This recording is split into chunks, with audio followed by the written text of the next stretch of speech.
1, 2, 3. Rustig. Welkom by nog 'n Storybeer storie. Luister lekker saam.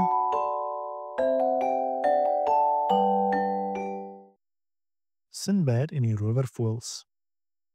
Sinbad die seeman het ver en lank gereis.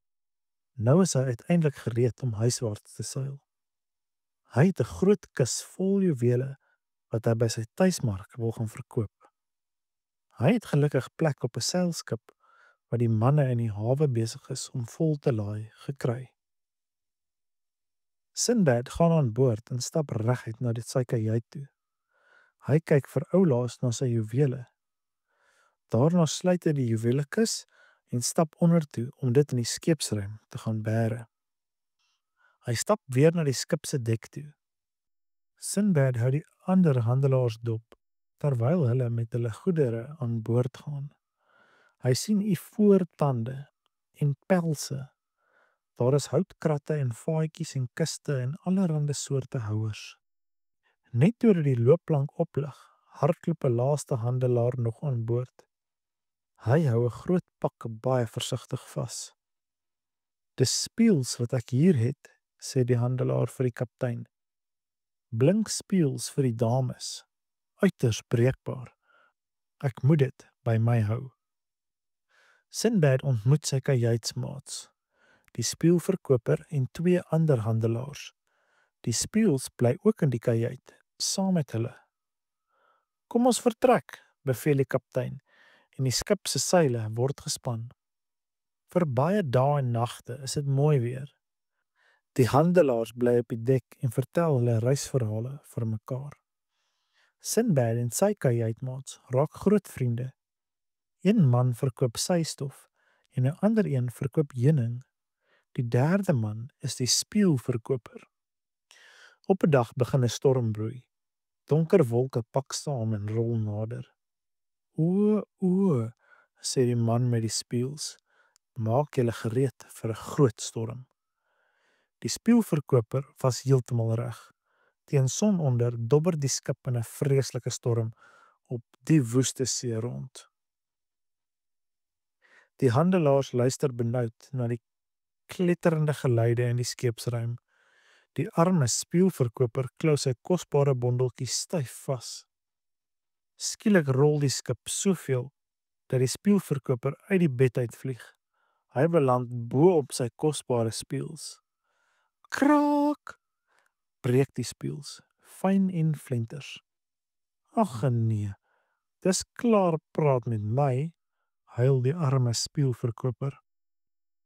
Die volgende oggend is die storm verby.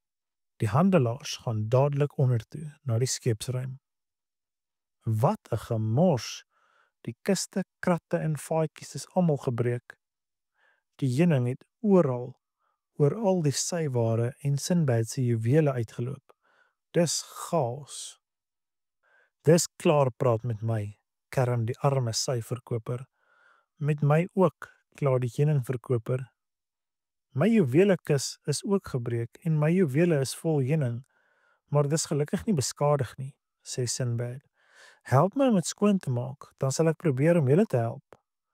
Sinbad dra sy stukkende kus met die taai juwele op na die dek toe. "Bring die syware en gebreekte heuningpotte boontoe," sê vir sy maats. Sinbad leen 'n emmer en maak dit vol seewater. Hy en sy maats was die taai systof af. Daarna was hulle die juwele in potte en sprei hulle op die sy uit om droog te word. Daardie nag slaap die 4 vriende op die dek om by die juwele wag te hou. Dis volmaan. Die juwele fonkel in die maanlig. 'n Swarm voëls vlieg by die skip verby. Hierdie voëls hou baie van blink goed. Toe hulle die juwele sien, vlieg hulle ondertoe en tel hulle op. Toe Sinbad die volgende oggend wakker word, is al sy juwele weg. "My juwele," roep hy uit. "Waar is hulle?" "Kyk," sê die spieëlverkoper. "Daar is merke op die sy. Dis voëlspore." "Rowervoëls," roep die heuningverkoper. "Hulle steel enigiets wat blink." Sinbad klim op na die kraaienhuis toe en kyk deur sy verkyker. Ek sien 'n eiland, sê hy. Daar's voëls wat om 'n groot boom vlieg. Dis die rowervoëls. Ons moet aan wal gaan, sê hy vasberade. Ek moet my juwele terugkry. Ons sal jou help, bied sy vriende aan. Ek het 'n plan. Daar is 'n manier om my juwele te red, sê Sinbad. Ek sal die vuil systof en die gebreekte spieëls gebruik. Gaan voort en help jouself, sê die handelaars. Mag ek die roeibootjie gebruik, kaptein? Vra Sinbad vir die skeepskaptein. Hy sê gelukkig ja. Uiteindelik is alles gereed. Die handelaars klim in die boot en hulle sak ondertoe, in die water in. Hulle roei en roei tot hulle by die eiland kom. Sinbad haal die sak met die gebreekte spieëls uit. Hy strooi dit oral op die strand. Daarna lei die ander na die rowervoël se groot boom toe. Dis die voël se slaapplek. Die handelaars wag tot dit donker word. Met eens begin Sinbad hulle skree. Hulle slaan die boom met stokke. Die voëls skrik so groot dat hulle almal wegvlieg. Die voëls vlieg weg oor die strand. Van bo uit die lug sien hulle iets in die maanlig blink.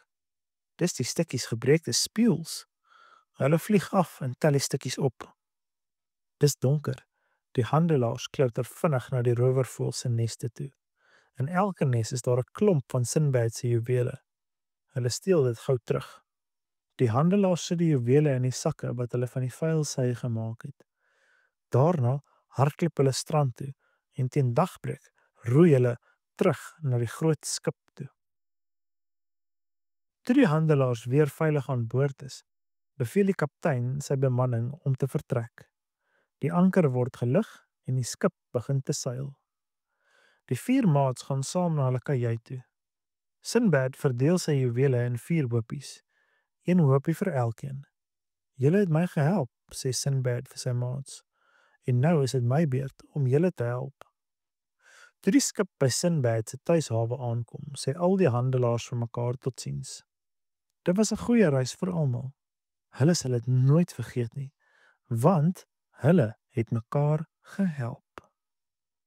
Fluit, fluit, my storie is uit.